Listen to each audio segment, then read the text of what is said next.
నమస్తే, welcome to morning edition. ముందుగా headlines చూద్దాం. నేడు కాంగ్రెస్ ఎమ్మెల్సీ అభ్యర్థుల నామినేషన్ మధ్యాహ్నం 3 గంటల్లోగా దాఖలు.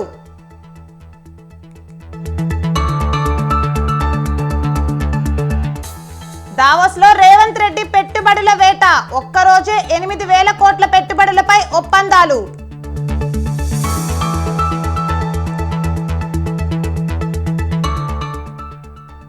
గుడివాడలో ఉద్రిక్త పరిస్థితులు, పోటాపోటీగా టీడీపీ వైసీపీ సభలు.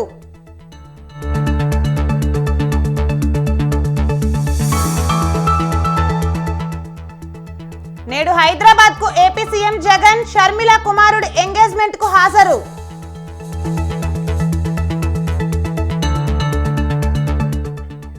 పవన్ కళ్యాణ్ తో కొనతాల రామకృష్ణ భేటీ, త్వరలో జనసేనలో చేరే అవకాశం.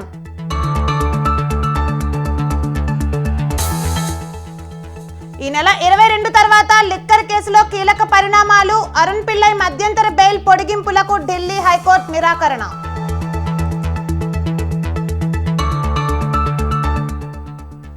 ఈశాన్య భారతాన్ని మోదీ పూర్తిగా నిర్లక్ష్యం చేశారు, భారత్ జోడో న్యాయయాత్రలో రాహుల్ విమర్శలు.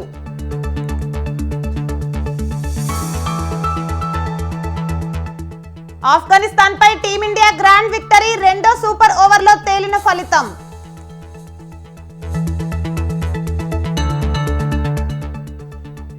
సెంచరీతో చెలరేగిన రోహిత్ శర్మ, పలు రికార్డులు సొంతం చేసుకున్న కెప్టెన్.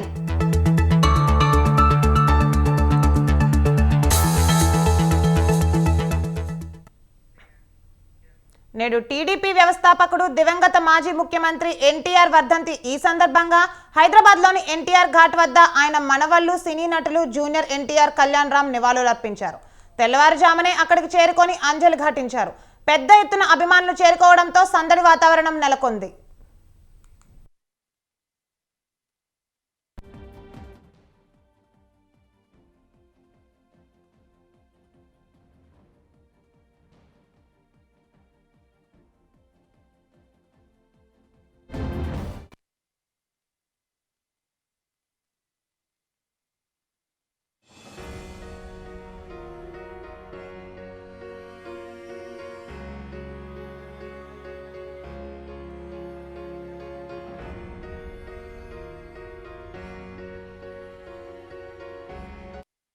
ఎన్టీఆర్ కు నందమూరి బాలకృష్ణ కూడా నివాళులర్పించారు. ఈ సందర్భంగా ఎన్టీఆర్ తెలుగు ప్రజలకు చేసిన సేవలను గుర్తు చేసుకున్నారు.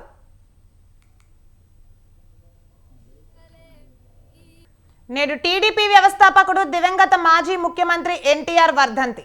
ఈ సందర్భంగా హైదరాబాద్లోని ఎన్టీఆర్ ఘాట్ వద్ద ఆయన మనవళ్లు, సినీ నటులు జూనియర్ ఎన్టీఆర్, కళ్యాణ్ రామ్ నివాళులర్పించారు. తెల్లవారుజామునే అక్కడికి చేరుకొని అంజలి ఘటించారు. పెద్ద ఎత్తున అభిమానులు చేరుకోవడంతో సందడి వాతావరణం నెలకొంది. ఎన్టీఆర్ కు నందమూరి బాలకృష్ణ కూడా నివాళులర్పించారు. ఈ సందర్భంగా ఎన్టీఆర్ తెలుగు ప్రజలకు చేసిన సేవలను గుర్తు చేసుకున్నారు. కృష్ణా జిల్లా గుడివాడలో పొలిటికల్ హిట్ నెలకొంది. ఎన్టీఆర్ వర్ధంతి సందర్భంగా గుడివాడలో టీడీపీ వైసీపీ పోటాపోటీ కార్యక్రమాలు నిర్వహించేందుకు సిద్ధమయ్యాయి. వైసీపీ ఎమ్మెల్యే కొడాలి నాని ఆధ్వర్యంలో ఎన్టీఆర్ వర్ధంతి కార్యక్రమాలు నిర్వహించాలని అందుకు ఏర్పాట్లు చేసింది. అటు గుడివాడలో టీడీపీ రా కదలిరా సభ జరగనుంది. దీనికి పార్టీ అధినేత చంద్రబాబు హాజరవుతున్నారు. ఈ నేపథ్యంలో గుడివాడ సెంటర్లో చంద్రబాబు, కొడాలి నాని పోటాపోటీ ఫ్లెక్సీలు, పోస్టర్లతో హైటెన్షన్ వాతావరణం నెలకొంది. ఎన్టీఆర్ వర్ధంతి సందర్భంగా ఓవైపు టీడీపీ సభ, మరోవైపు కొడాలి నాని కార్యక్రమాలతో అప్రమత్తమైన పోలీసులు బందోబస్తు ఏర్పాటు చేశారు. ఎలాంటి అవాంఛనీయ ఘటనలు చోటు చేసుకోకుండా చర్యలు చేపట్టారు.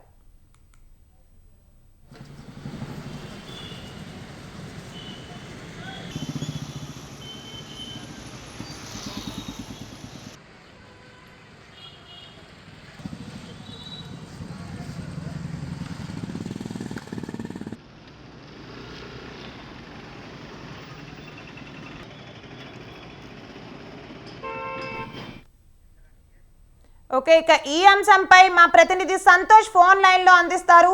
సంతోష్, చెప్పండి, మీ దగ్గర ఉన్న సమాచారం ఏంటి? Thank you Priya.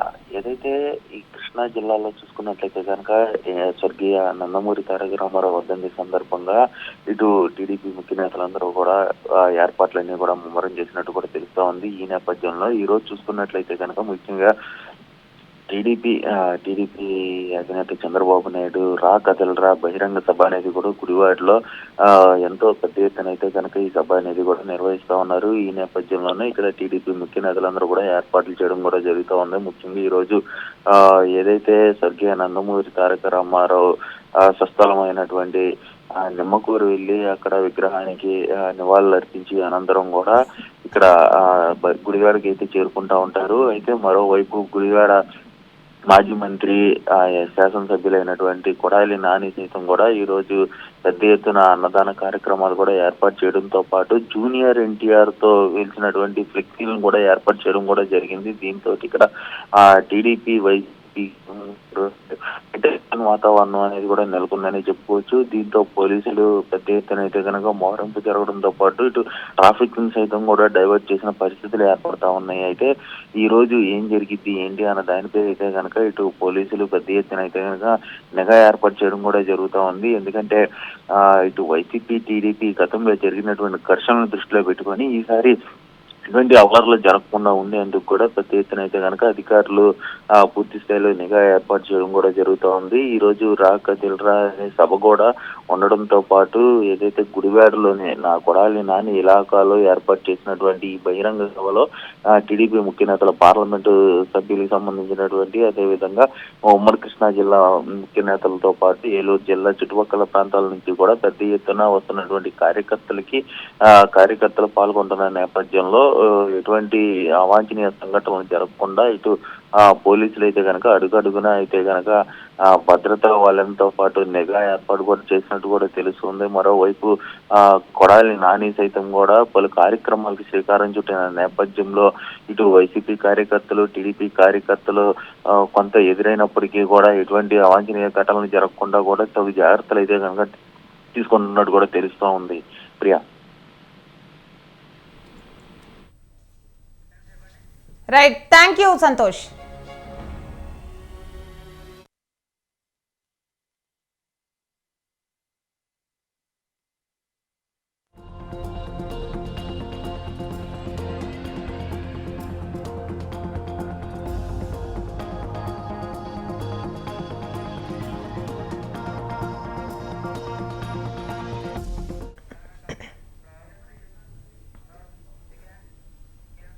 Telangana Congress MLC అభ్యర్థులు ఇవాళ నామినేషన్స్ దాఖలు చేయనున్నారు.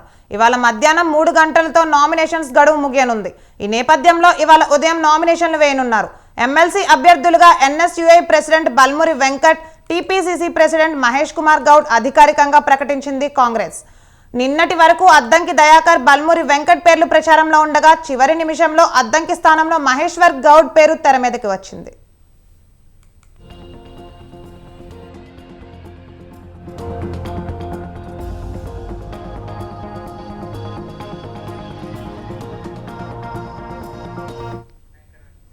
ఎమ్మెల్సీ అభ్యర్థుల విషయంలో నేతల మధ్య ఏకాభిప్రాయం కుదరకపోవడంతో చివరి నిమిషం వరకు ఉత్కంఠ నెలకొంది. నామినేషన్ల గడువు ముగియనున్న నేపథ్యంలో మహేష్ కుమార్ గౌడ్, బల్మురి వెంకట్ పేర్లు ప్రకటించింది.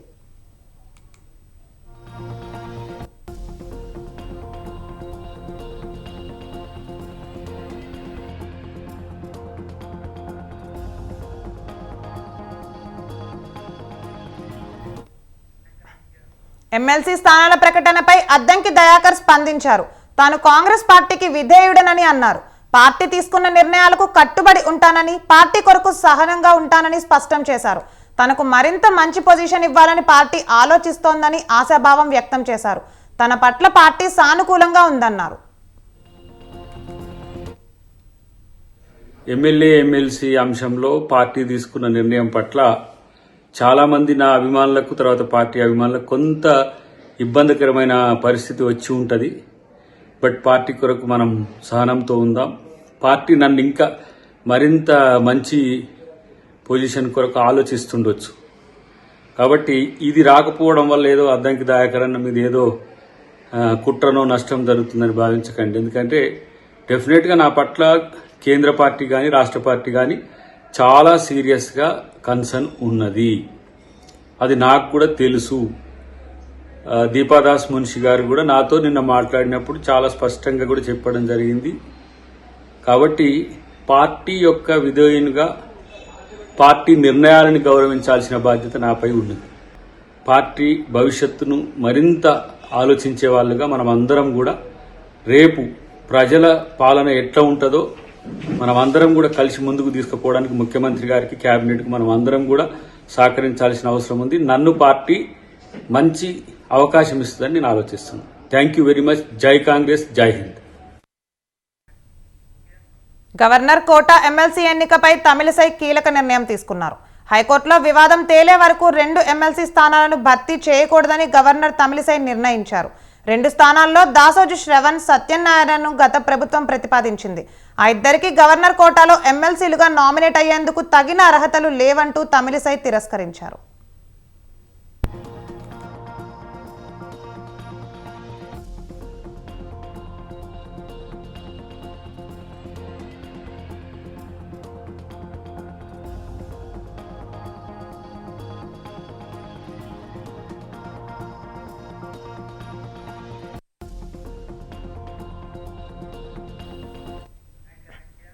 తమ అభ్యర్థిత్వాల తిరస్కరణను సవాల్ చేస్తూ వారిద్దరూ ఇటీవల హైకోర్టులో పిటిషన్లు వేశారు.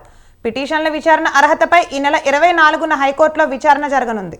మరోవైపు 2 ఎమ్మెల్సీలను కైవసం చేసుకునేందుకు కాంగ్రెస్ పార్టీ ఇప్పటికే కసరత్తు ముమ్మరం చేసింది. గవర్నర్ పేర్కొన్న అర్హతలకు అనుగుణంగా ఇద్దరి పేర్లను కేబినెట్ ద్వారా ప్రతిపాదించాలని భావిస్తోంది. ఈ నేపథ్యంలో గవర్నర్ కోట ఎమ్మెల్సీ ఎన్నికకు బ్రేక్ వేస్తూ ఖాళీల భర్తీకి ప్రభుత్వ ప్రతిపాదనలపై ఎలాంటి చర్యలు తీసుకోవద్దని నిర్ణయం తీసుకున్నారు. రిట్ పిటిషన్లు పెండింగ్ లో ఉండడంతో పాటు పెద్ద మనుషుల ఒప్పందంపై హైకోర్టు వ్యాఖ్యల నేపథ్యంలో ఈ నిర్ణయం తీసుకున్నట్లు రాజ్ భవన్ వర్గాలు వెల్లడించాయి.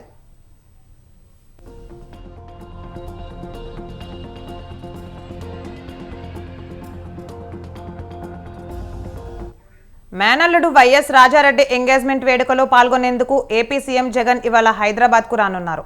సీఎం జగన్ సాయంత్రం 4 గంటలకు తాడేపల్లి నుంచి హైదరాబాద్ బయలుదేరతారు. హైదరాబాద్లోని గండిపేటలో ఉన్న గోల్కొండ రిసార్ట్స్లో వైఎస్ రాజారెడ్డి, అట్లూరి ప్రియల నిశ్చితార్థం వేడుకకు జగన్ హాజరు కానున్నారు. ఈ ఎంగేజ్మెంట్కు వైఎస్ఆర్ కుటుంబ సభ్యులతో పాటు రాజకీయ ప్రముఖులు తరలి రానున్నారు.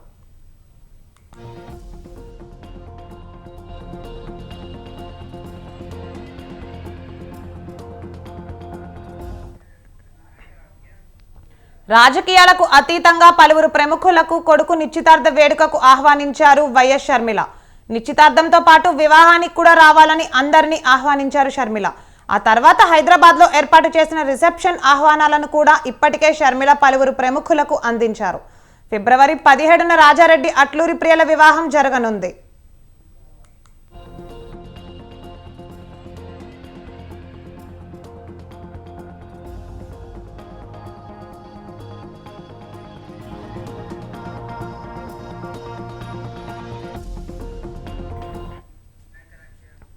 ఇవాళ సాయంత్రం రాజారెడ్డి వివాహ నిశ్చితార్థం జరగనుంది. ఈ వేడుకకు పలువురు ప్రముఖులు హాజరు కానున్నారు. ఎంగేజ్మెంట్ వేడుక కోసం భారీగా ఏర్పాట్లు చేస్తున్నారు. తన కొడుకు నిశ్చితార్థ వేడుకలో పెళ్లితో పాటు కూడా రావాలని పార్టీలకు అతీతంగా షర్మిల అందరినీ ఆహ్వానించారు.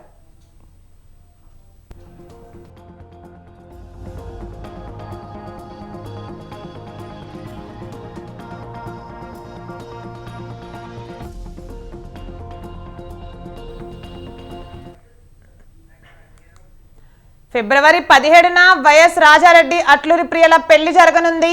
నిశ్చితార్థం, వివాహం తర్వాత హైదరాబాద్లో జరిగే రిసెప్షన్కు సంబంధించి ఇన్విటేషన్ కార్డులను ఇప్పటికే పలువురు ప్రముఖులకు అందజేశారు షర్మిల.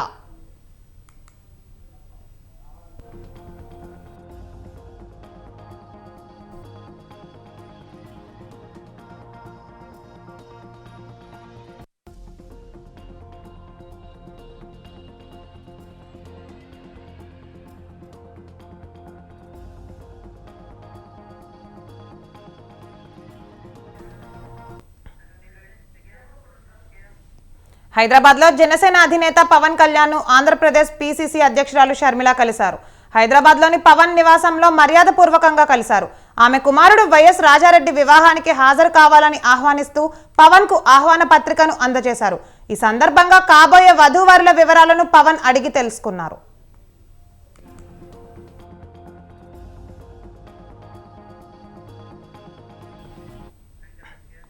ఏపీ పీసీసీ అధ్యక్షురాలిగా నియమితురాలైన వైఎస్ షర్మిలకు పుష్పగుచ్చం అందించి అభినందనలు తెలిపారు పవన్.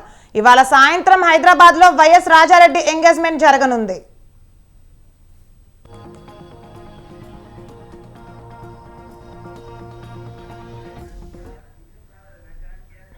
వైఎస్ఆర్ కుటుంబంలో చాలా ఏళ్ల తర్వాత పెళ్లి సందడి కనిపించబోతోంది. వైఎస్ షర్మిల తనయుడు రాజారెడ్డి వివాహ వేడుక వచ్చే నెల జరగబోతోంది. అట్లూరి ప్రియతో వైఎస్ రాజారెడ్డి వివాహం ఫిబ్రవరి 17న జరగబోతుంటే నిశ్చితార్థం వేడుక ఇవాళ జరగనుంది.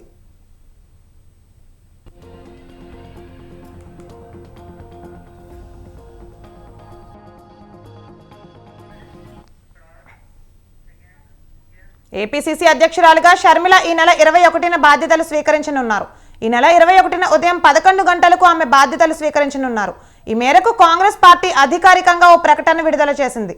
ఇటీవలే ఏపీసీసీ చీఫ్ పదవికి గిడుగు రుద్రరాజు రాజీనామా చేశారు. ఆ స్థానంలో షర్మిలను నియమిస్తూ పార్టీ అధిష్టానం నిర్ణయం తీసుకుంది.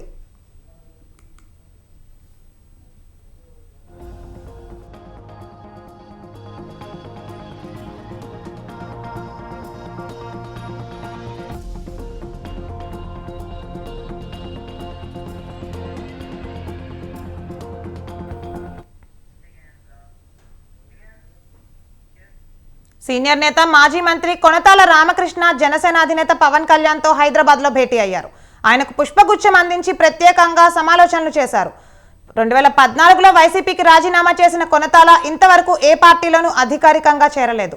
రానున్న ఎన్నికల్లో ఏ పార్టీ తరపున పోటీ చేస్తారు అనేది త్వరలో ప్రకటిస్తామని గతంలోనే చెప్పారు. ఈ క్రమంలో ఆయన జనసేన అధినేతను కలవడం ప్రాధాన్యం సంతరించుకుంది. 2 లేదా 3 రోజుల్లో అనుచరులందరితో కలిసి అధికారికంగా జనసేనలో చేరతారని సమాచారం.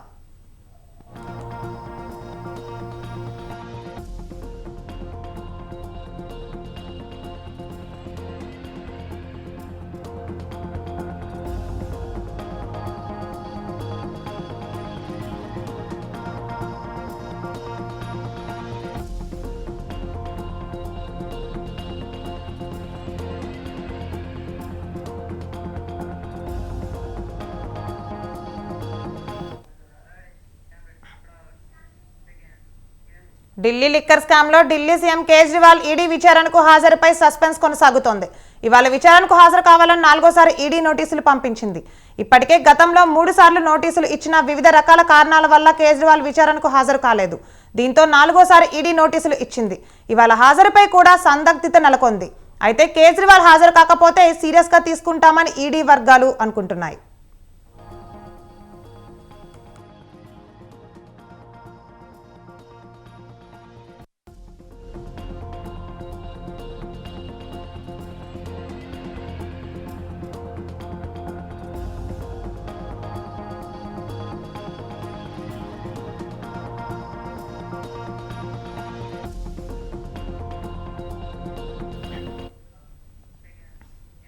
అయోధ్యలో కీలక ఘట్టం ఆవిష్కృతమైంది.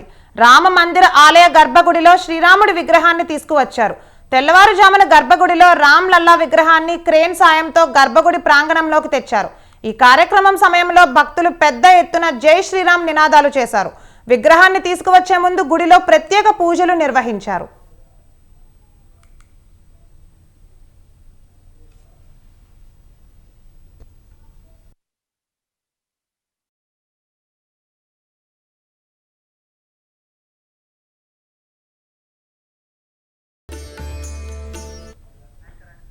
ప్రాణ ప్రతిష్ఠ వేడుకలకు ముందు మైసూర్ శిల్పి అరుణ్ యోగిరాజ్ చెక్కిన రాముడి విగ్రహాన్ని నిన్న సాయంత్రం అయోధ్య ఆలయానికి చేరుకుంది.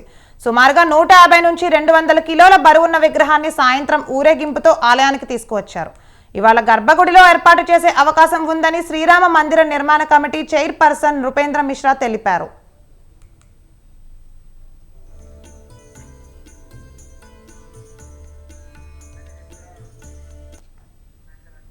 జనవరి 22న రామాలయంలో ప్రాణ ప్రతిష్ఠ వేడుకలు అట్టహాసంగా జరగబోతున్నాయి. ఈ నేపథ్యంలో 7 రోజుల పాటు పూజా కార్యక్రమాలు నిర్వహిస్తున్నారు. నిన్న కలశ పూజ జరిగింది. 121 మంది ఆచార్యులు పూజా క్రతువులను నిర్వహిస్తున్నారు. జనవరి 22న మధ్యాహ్నం 12:20 ప్రాణ ప్రతిష్ఠ కార్యక్రమం ప్రారంభమై 1 గంటకు ముగుస్తుంది. ప్రధాని నరేంద్ర మోడీ ఈ కార్యక్రమానికి ప్రత్యేక అతిథిగా హాజరు కాబోతున్నారు. ప్రధానితో పాటు దేశవ్యాప్తంగా పారిశ్రామికవేత్తలు, సాధువులు, క్రీడా ప్రముఖులు, సినీ ప్రముఖులతో సహా 7,000 మందికి పైగా అతిథులు రాబోతున్నారు.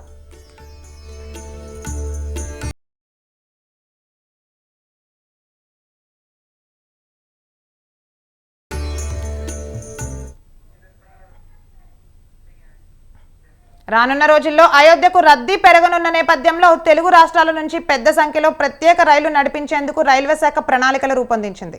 తెలంగాణలోని సికింద్రాబాద్, కాజీపేట రైల్వే స్టేషన్ల నుంచి అయోధ్య స్టేషన్ వరకు ప్రత్యేక రైళ్లు రాకపోకలు సాగించనున్నాయి. ఆంధ్రప్రదేశ్లో విజయవాడ, గుంటూరు, రాజమండ్రి, సామర్లకోట స్టేషన్ల నుండి అయోధ్యకు ప్రత్యేక రైళ్లను రైల్వే శాఖ నడపనుంది.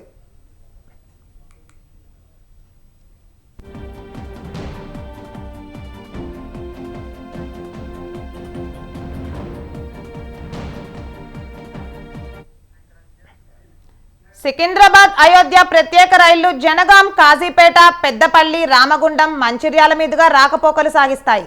విజయవాడ అయోధ్య రైళ్లు ఏలూరు, తాడేపల్లిగూడెం, రాజమహేంద్రవరం, అనపర్తి, సామర్లకోట, అన్నవరం, తుని, విశాఖపట్నం, విజయనగరం, శ్రీకాకుళం రోడ్ రైల్వే స్టేషన్ల మీదుగా రాకపోకలు సాగిస్తాయి.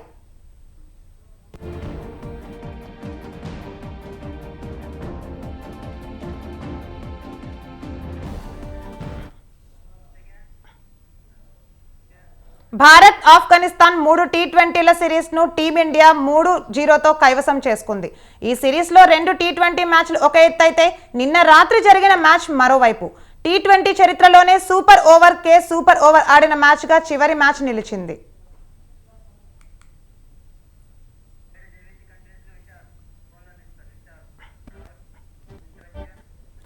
ఇక ఈ అంశంపై మరిన్ని అప్డేట్స్ ఫోన్ లైన్ లో మా ప్రతినిధి విశాల్ అందిస్తారు. విశాల్, చెప్పండి, మీ దగ్గరున్న సమాచారం ఏంటి?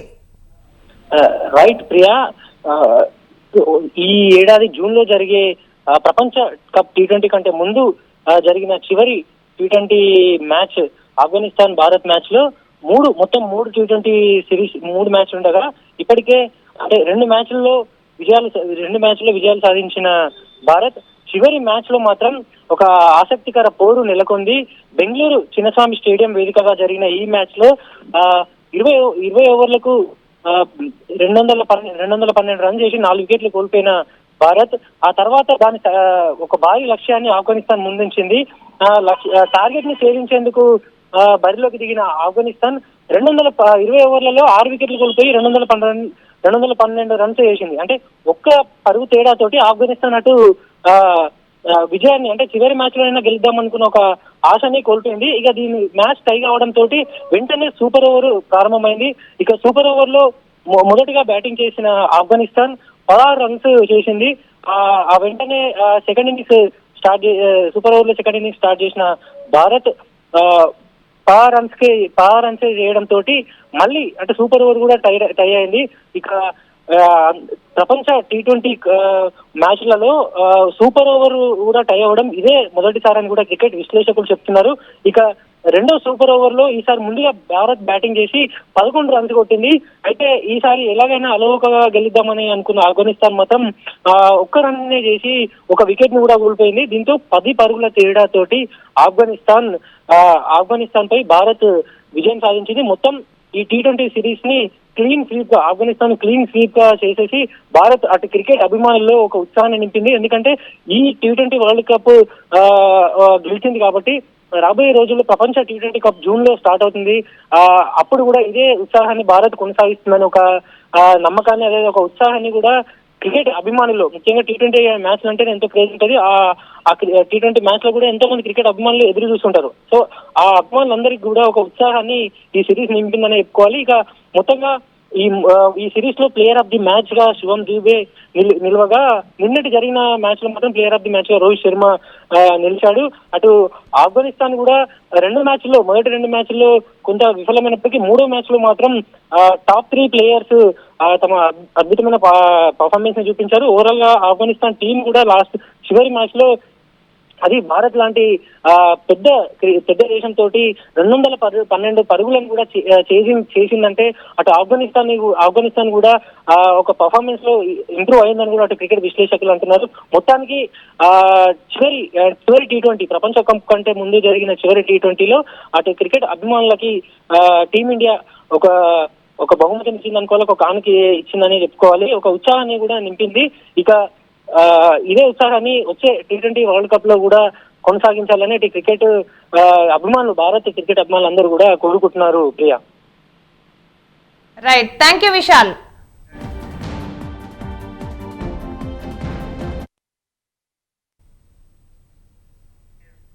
ఇవి బులెటిన్ అప్డేట్స్. కీప్ వాచింగ్ స్వతంత్ర టీవీ.